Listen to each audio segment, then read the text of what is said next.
네, 영상을 통해서 봉사란 어떤 것인가 봤습니다. 우리 영웅은 뭐라고 그랬죠? 후배들에게 희망을 여러분 스스로 여러분의 후배들에게 어떤 희망을 주고 여러분의 이제 결혼해서 자녀를 낳는데 자녀나 자기 후손들에게 어떤 희망을 줄 수 있는 그런 영웅이 되시기 바랍니다. 아, 그다음 경찰은 사회 통합의 역할을 하게 됩니다. 사회 통합. 경찰은요, 단순히 법 집행, 범인 검거 이걸 목표로 하지 않아요. 소외된 이웃도 같이 제도권 안에서. 네, 그래서 갈등을 해결하고 대립을 인간 존중이라는 측면에서 서로 어, 융화해가는 이걸 목표로 합니다. 사회 통합. 여러분 교재에도 봉사에 이어서 사회 통합이 적시되어 있습니다. 그래서 여러분이 어, 어떤 경찰이 되고 싶으신가요? 하면 봉사하고 사회 통합을 위해서 사회에 여러 소외되는 계층들도 다 같이 함께 잘 살 수 있는 그런 사회를 만들기 위해서 노력하는 어, 직업인으로서 경찰이 되고 싶습니다. 좋은 대답일 것 같습니다. 예, 한 10여 분 더 해서 세 번째 차시 끝내도록 하겠습니다. 수단적 행정 가치인데요. 위에서 말한 정의랄지 공익이랄지 봉사랄지 사회통합 이런 것은 어떤 궁극적인 가치라고 한다면 그런 가치들을 실현하기 위해서 우리는 어떤 수단을 좀 갖고 있어야 되겠죠? 첫 번째 나오는 게 합리성입니다. 여러분 교재에 120페이지에 있고요. 합리성이 뭔가요? 예, 그 사람 합리적이야. 예. 최적의 수단을 가지고 가장 좋은 비용으로 최고의 효과를 낼 수 있는 가성비 각인 이런 걸 추구하는 합리적인 인간, 합리성 이게 행정을 하는 사람들이 가져야 할 기본. 경찰 행정도 마찬가지겠죠. 최소의 경찰력으로 가장 평온한 상태를 유지할 수 있고 범인 검거를 가장 잘할 수 있는 경력의 운영 시간대 범죄가 가장 많이 발생하는 시간대에 경찰을 배치하면 좀 합리적이겠죠. 이런 범죄 지도를 작성해서 뭐 이렇게 하는 게 합리적. 그다음 능률성 어떨까요? 능률성, 효율성과 효과성의 차이가 뭘까요? 효율성은 가성비입니다. 비용 대비 결과를 따지는 거고요. 효과성은 결과만 따지는 겁니다. 예를 들면 이런 거죠. 10년이 되든 20년이 되든 경찰만 되면 좋아. 이건 효과성입니다. 그런데 아니야. 딱 2년 만에 경찰 될 거야. 이거 능률성이죠. 비용, 시간 이걸 계산하는 거. 이건 능률성. 경찰은 능률성을 추구해야겠죠. 그 다음은 민주성. 민주성이 뭔가요?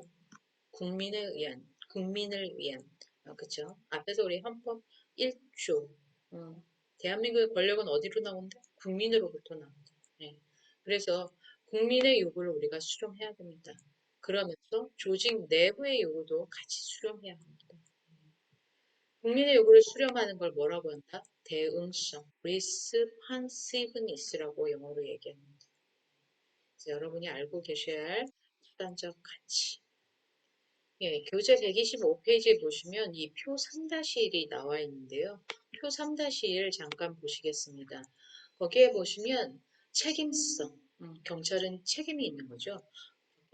앞에서 폭력 현장을 봤어요. 그냥 지나치면 될까요? 분명 일반인이 다 직무유기인 거죠. 예, 그래서 제도적으로 경찰은 반드시 그 현장의 상황을 제압해야 되는 법 제도적 책임성이 있습니다. 그 다음 자율적 책임성입니다. 내가 어, 비번인데도 아니면 경찰 일이 아닌데도 위험한 사람 구하는데 뛰어드는 거죠. 자율적 책임성. 그다음 법에 의해지죠. 우리가 알고 있는 형법, 합법성, 형법, 경찰관 직무집행법 이런 법에 의해서 법규를 따라야 한다. 이거를 legality, 합법성이라고 합니다. 그다음 마지막 투명성, 뭔가 담합에 의해서 밖으로 드러나지 않게 이런 걸 이런 행정을 하면 될까요? 안 되겠죠. 그래서 경찰은 기본 합리성, 능률성, 비용 대비 효과, 그리고 국민을 위해서 스스로 법 제도적으로 아니면 양심적으로 책임을 지게 됩니다. 그리고 늘 법에 따라야 합니다. 그리고 그 법 집행은 반드시 투명해야 합니다. 그래야 국민의 신뢰가 담보되겠죠. 네, 마지막입니다. 3절. 공직부패 예방과 치유. 135페이지인데요. 공무원은 왜 부패할까?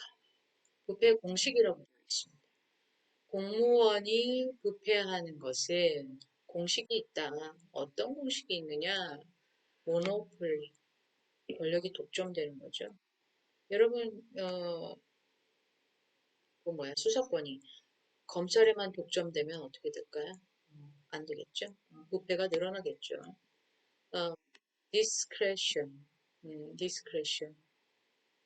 예, 영어로 말하면 자율, 재량이라고 할 수 있습니다. 여러분 교재 138페이지에 좀 나와 있고요. 어, 모노폴리와 독점과 자율, 재량이 많아지면 부패가 아니 되겠죠. 그다음 accountability, 뭘까요? 신뢰성, 책임성 이렇게 번역될 수 있는데 이게 많으면 많을수록 부패하기는 어렵겠죠. 그래서 이 부패의 공식에 의하면 권력이 독점되고 자유재량이 많아질수록 공무원은 부패하게 됩니다.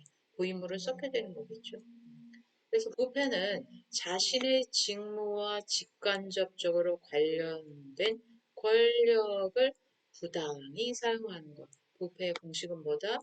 독점이 많을수록, 그리고 재량이 많을수록. 그래서 우리는 그 권력은 분산, 재량은 줄여야 돼. 그러려면 지속적으로 경찰 조직은 개혁해 나가요.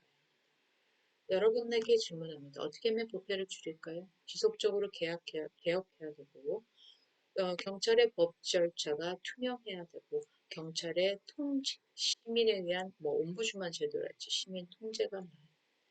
공수처처럼 공직비리 전담 수사관이 있어야 되고 경찰관 개개인이 스스로 봉사의식을 갖고 책임의식을 가지고 어, 도덕규범을 내면화했을 때 진정한 공무원 부패가 방지될 수 있다라고 정의하시기 바랍니다.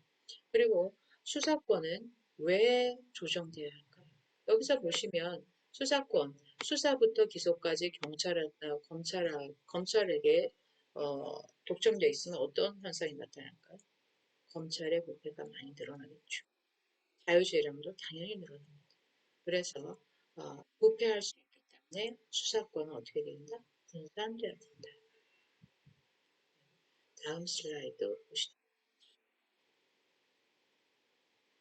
앞에 나와 있는 표를 좀 말로 풀어 쓴 거라고 할 수 있는데요. 앞에 보셨듯이 부패는 모노폴리가 많으면 많을수록 부패하게 되어 있습니다. 그래서 끊임없는 구조조정, 독점 줄이기, 그리고 부패 방지법, 시민 통제가 강화돼야 모노폴리는 줄어든다. 그리고 어, 음, 대량권이 많으면 된다 안 된다? 그리고 개인의 윤리 규범, 어카운터빌리티는 더 높여가야 된다는 게 결론입니다. 그래서 물어봅니다. 어떻게 하면 경찰 조직의 부패를 방지할 수 있을까요? 모노폴리, 독점은 권력은 분산시키고 개인의 경찰관의 자유, 재량권은 축소, 그리고 윤리 규범은 계속 강화해 가야. 이게 공직의 독점 체제의 구조 조정이라는 어려운 말로 써 있는데요. 결국 부패를 방지하기 위한 방편입니다. 그리고 윤리의식. 그리고 어때야 될까요, 경찰관들? 좀 사려 깊어야겠죠. 오바마가 물어봤습니다. 어, 달걀 한 판을 훔친 할머니가 계셨어요.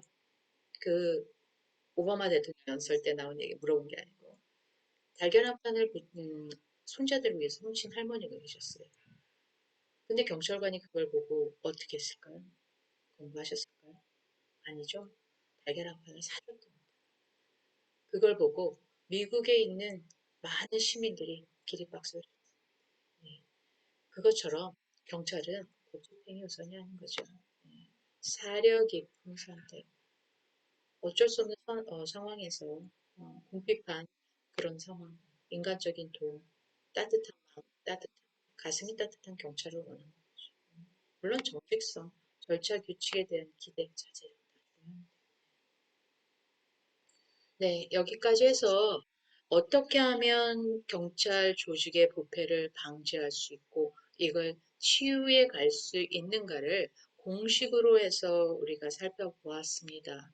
여러분들 발표 주제 중에 하나로 경찰 조직의 부패 방지 정책이랄지, 수사권 조정이랄지 이런 내용이 있다면 이 단원의 내용을 좀 이론적으로 요약해서 좀 발표하는 것도 사례랑 접목시켜서 발표하는 것도 좋은 발표가 될 거라고 생각합니다.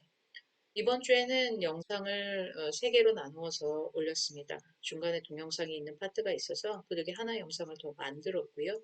이렇게 세 개 영상을 보시면 이번 주 강의는 끝날 것 같습니다.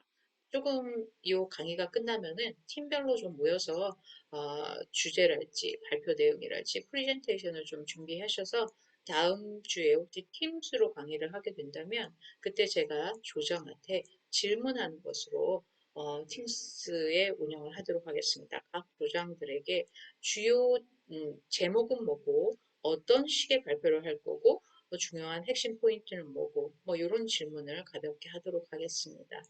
네, 여기까지 해서 강의실에서는 만나지 못했지만 경찰 행정학 3장까지, 1편에 3장까지 보았고요. 다음 시간에는 2편을 강의하도록 하겠습니다. 여러분이 되도록이면 교재를 좀 준비해 주셨으면 좋겠고요. 이상한 교수님의 알기 쉬운 경찰학 8편입니다. 제 8판입니다. 네, 질문이 있으신 분들은 카톡이나 팀스를 통해서 질문해 주시기 바라고요. 수고하셨습니다.